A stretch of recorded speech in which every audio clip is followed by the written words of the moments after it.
Hello friends, इस video में आपको कराने वाली हूँ क्लास 12 का हिंदी का पेपर सोल्यूशन। आदिवासी परिषद 2023-24 लेटेस्ट है। ये पेपर कोड ए है, अलग अलग कोड आते हैं। तो ए कोड जिसका आएगा उसमें तो ये क्वेश्चन मैच हो जाएंगे, सभी में मैच नहीं होंगे, ठीक है। पर आपको यही चैप्टर तैयार करेंगे, कुछ क्वेश्चन सेम रहते हैं, मैंने आपको पहले ही बताया था। वो कोई भी कोड आए आपको मिलेंगे वो आपको बता दूंगी, ठीक है। चलिए फिर आप देख लेते हैं। इसमें हो जाएगा गोरा बादल की कथा, प्रथम नाटक, प्रथम कहानी, इस तरह से बहुत पूछे जाते हैं। इसमें सी हो जाएगा। ये पहले भी आया था, त्रैमासिक के मैंने जो प्रोवाइड करवाए थे वो भी आपको देख लेने, वो चैप्टर भी इसमें आ रहे हैं। हाँ, पहले में आपको दो चैप्टर एक्स्ट्रा करना है बस। इसमें हो जाएगा जयनंद कुमार, ठीक है। इसमें ऑप्शन डी हो जाएगा, इसमें इंदौर हो जाएगा। एमसीक्यू आपको सारे पढ़ लेने, स्टार्टिंग में जो बुक में होते हैं ना, आपको मिल जाएगा। इसमें आगे हो जाएगा छायावादी कामायनी है, छायावादी की फेमस है, जयशंकर प्रसाद, महादेवी, पंत, निराला। आधुनिक की मीरा, इससे पहले मैंने जो पेपर डाला था उसमें भी ये क्वेश्चन था। तो महादेवी वर्मा को कहते हैं, निक नेम पूछ लिए जाते हैं। ये ऑप्शन ए हो जाएगा दिनकर का। महादेवी वर्मा की रचना यामा, नीरजा, निहार, सांदे गीत। 9, 10, 11, 12 में तो कॉमन क्वेश्चन आ जाते हैं रचनाओं से रिलेटेड, ठीक है। तो आपको अच्छे से पढ़ लेना है। ये गद्य की व्याख्या आपको रीड करके पढ़ना है इसमें अच्छे से। भाग्योदय, ये चैप्टर है पुरुषार्थ और भाग्य वाला। तो पाठ का नाम लिखेंगे भाग्य और पुरुषार्थ। सेकंड चैप्टर है, ये पहले नहीं था, इस साल ऐड हो गया है। भाग्य और पुरुषार्थ। और लेखक का नाम जैनेन्द्र कुमार, जैनेन्द्र कुमार, ठीक है। रेखांकित जो अंडरलाइन है वही आपको लिख देना है। यहाँ से देखो, ये प्रवृत्ति मतलब मनुष्य की इच्छाएं होती है, उनको वो पूरा करना चाहता है, पूरा करते करते वो फिर क्या थक जाता है। निवृत्ति का मतलब फिर वो उनसे छुटकारा पाना चाहता है। इस तरीके से आप उसको दम से थका मारता है, मतलब थक जाता है इंसान।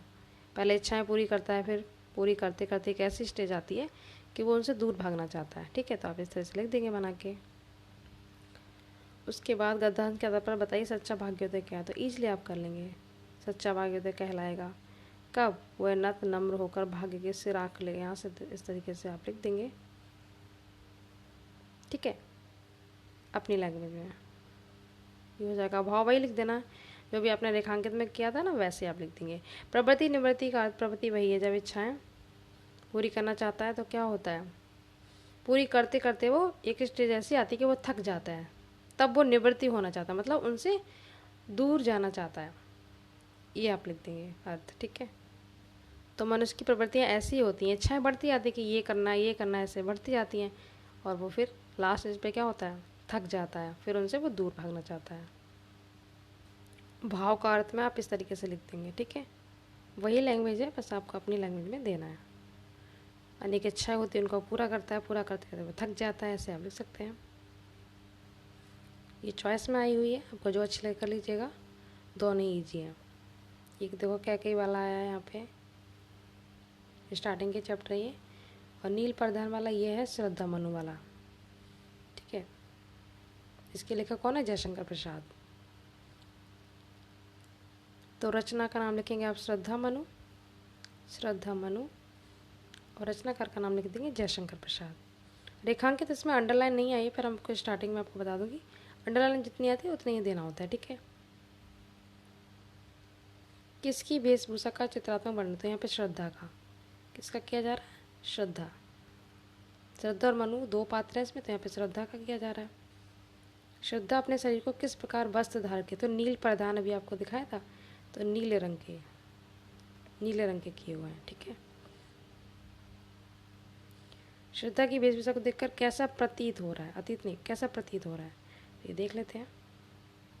और यही आप रेखांकित में जो अंडरलाइन आएगा वही लिख देंगे। श्रद्धा अपने शरीर पर नीले रंग का, देखो है ना।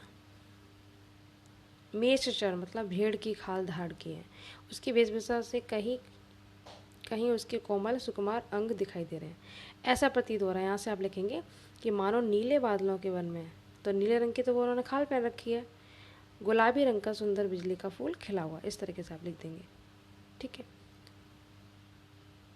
मेष चार में यहाँ पे भेड़ की खाल को बोला गया है। तो रेखांकित में भी आप यहाँ से लेकर इतना का यही रेखांकित का हो जाएगा। इसमें अंडरलाइन आया नहीं पर आपको मिलेगा। तो ये हो गया कवर पूरा। उसके बाद आपको स्टार्टिंग देखो त्रैमासिक में भी ये आए थे, यही आपको पढ़ लेने हैं। लाइन से कर लीजिएगा, आपको बोर्ड तक का पूरा कवर हो जाएगा। 3 ही करने हैं बस, सफिशियंट है। ये भी स्टार्टिंग में से आया हुआ देखो। तो ये आपको कोई भी कोड आ जाए ईजिली आपको मिल जाएगा। व्याख्या भी ज़्यादा नहीं, बस 3 या 4 चैप्टर की हाफ ईयरली में आ रही है बस। गली में थोड़ी प्रॉब्लम है, तो अगर आपको क्लियर समझ में नहीं आ रहा तो उसके लिए सॉरी। अब देखो ये कहानी ना पंच लाइट कर लीजिए, बोर्ड तक का पूरा कवर हो जाएगा, हर बार आपको मिलेगी। सर्ग आप बिल्कुल मत कीजिएगा, ठीक है। इसकी जगह आप नाटक नायक और नायिका का पूछा था ना, तो हर्षवर्धन और राजश्री 100% आपको मिलेंगे।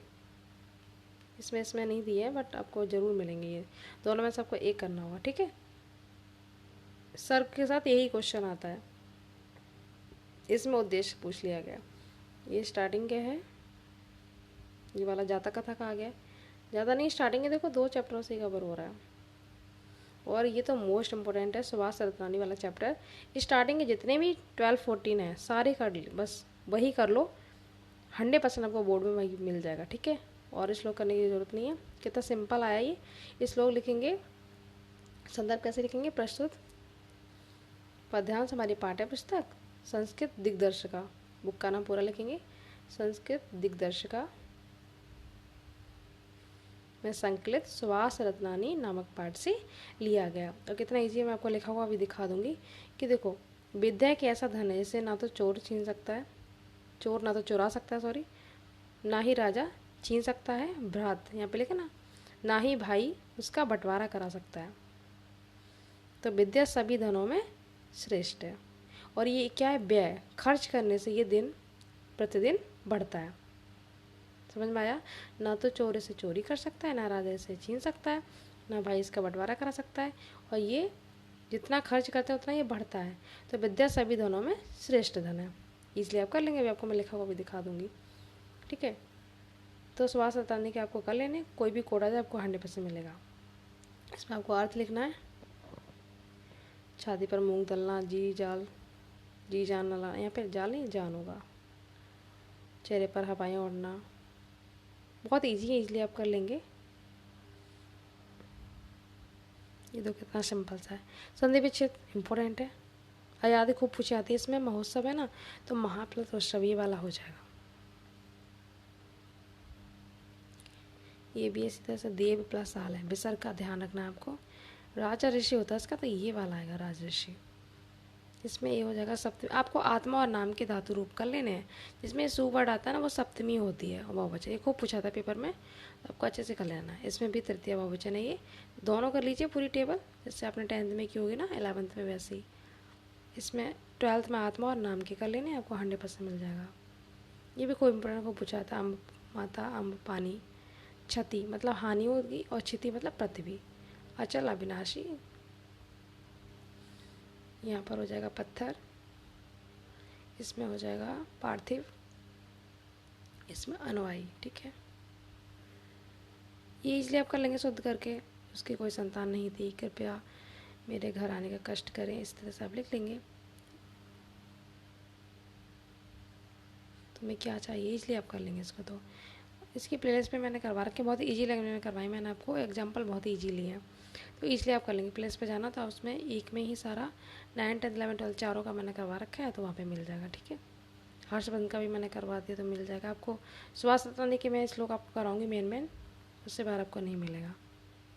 इंग्लिश के कैरेक्टर भी करवा दूंगी इंपॉर्टेंट, जो पेपर में पूछे आते हैं। ये वाला आप इजली कर लेंगे, इसमें से ऐसे लिख देना, ठीक है। ये मैंने ओरल आपको बता दिया, फिर भी मैं आपको भी दिखा दूंगी। और इसमें देखो जातक कथा में इतना यहाँ से आएगा यहाँ तक, इतनी हिंदी करनी है, ठीक है। तो संदर्भ कैसे लिखेंगे, प्रस्तुत गद्यांश हमारी पाठ्य पुस्तक संस्कृत खंड में संकलित जातक कथा नामक पाठ के नृत्य जातकम खंड से लिया गया। इसके लिए लिखना लिया गया, ठीक है। अब पूरा आपको नहीं लिखना है, आपके में जितना पूछा उतना लिखेंगे। यहाँ से करना, ओ है से लेकर यहाँ तक, ठीक है। इतना कर लीजिएगा बस। केमिस्ट्री का मैंने प्रोवाइड करवा दिया है, इंग्लिश का भी आपको कल मिल जाएगा, ठीक है। उसके बाद आपको फिजिक्स का भी करवा दूँगी। Thank you so much.